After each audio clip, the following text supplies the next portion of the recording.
Hey YouTube, welcome to my mini series, Travel Hacking My Way to Walt Disney World. I did kind of talk about this a little bit in the TikTok. If you're here, you're most likely hear from my TikTok, but I'm starting this new series because my husband and I decided that we wanted to go to Walt Disney World, primarily because it was my daughter's birthday. She didn't have a birthday party, and which is understandable because we're in a pandemic, but we wanted to still celebrate her birthday somehow. And since Walt Disney World is open currently, we decided that that would be the best alternative.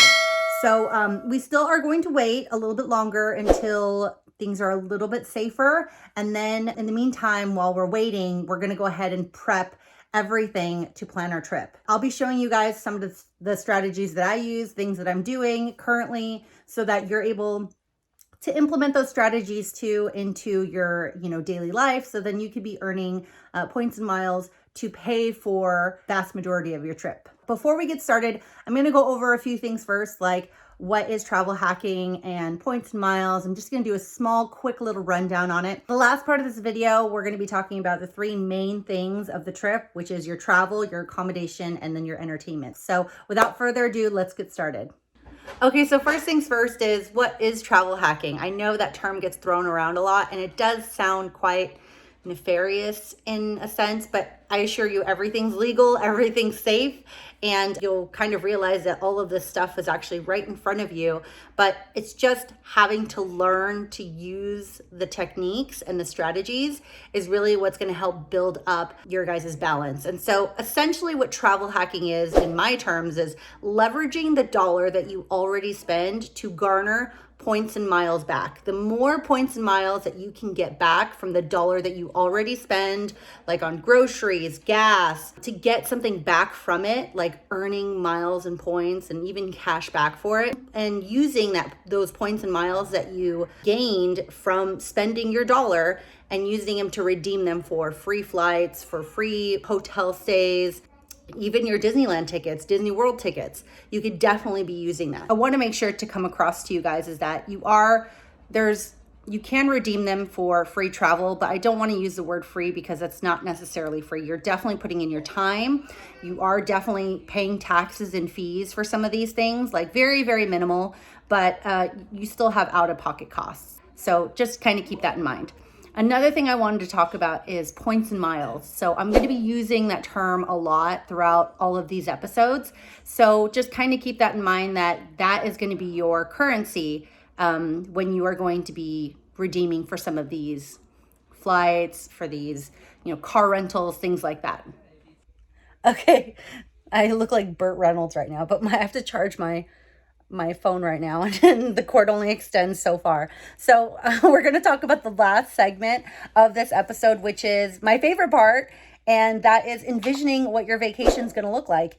And I think it's super important because that will kind of be the guideline for you as to how much work you're going to have to put into this, how many points and miles you have to earn, and how much time you have before you can redeem. I think that's also really important as well. I always tell people whenever they are going to start a trip or plan a trip or start earning points and miles, like, go big or go home.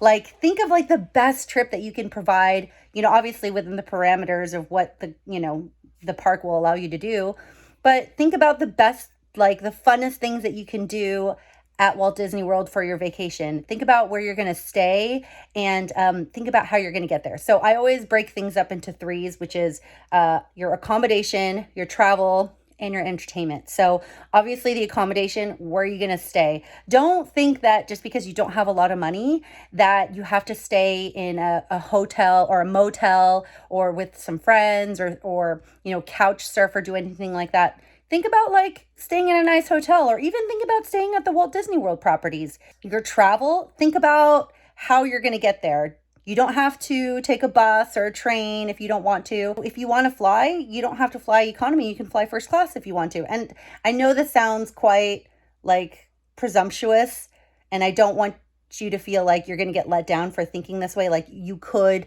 fly in business or first class and you really won't be able to afford it. Like, I'm going to show you guys how it's going to be possible. So just hang tight. In future episodes, we'll talk about that, but just dream. And then lastly, think about your entertainment. Like, do you want to just stay at the Walt Disney World properties? Or do you want to go to different amusement parks in the area? There's Busch Gardens, there's Universal Studios Orlando. If you want to go there, then put it down in the comments below. I want to know your guys' dream trip. And this will also help me know what you guys want me to talk about in future episodes, like what kind of content I need to have in different segments. Also, let me know how many people you are planning to have in your vacation. Okay, so for our trip, this is what we're planning, and this is what I'm going to be planning throughout the entire mini series. It's going to be me, my husband, and my daughter, and we're planning to stay in a hotel. I'm not planning on the Walt Disney World properties. I will talk about that if that's what you guys want to do, but typically staying in a hotel, especially a hotel that's branded like Hyatt, Marriott, it's going to be a lot cheaper, and I'll explain why later. For me, I would want to go to each of the Walt Disney World properties for entertainment, but I also want to go to Universal Studios Orlando because I want to ride the Harry Potter ride. So that's definitely a plus that we're going to add on. And then as far as how many days we're going to stay there, we're going to stay probably like 5 days, maybe. And then as far as travel goes, we are from Los Angeles, so we are definitely going to be traveling by air. Those are our plans. I want to hear your guys' plans. Make sure to subscribe, of course, and like this video if you liked it. And then if you do subscribe, turn your notifications on so you get the drop once the video goes live. So, and then once you get this information, just make sure to implement it into your daily life, because you'll start realizing that you could be earning miles and points on everything that you do, and I'm going to show you how in just a bit. So until the second episode, I can't wait to see your guys' comments down below. I will be chatting with you guys in a little bit, and until then, I'll see you guys next episode. Bye.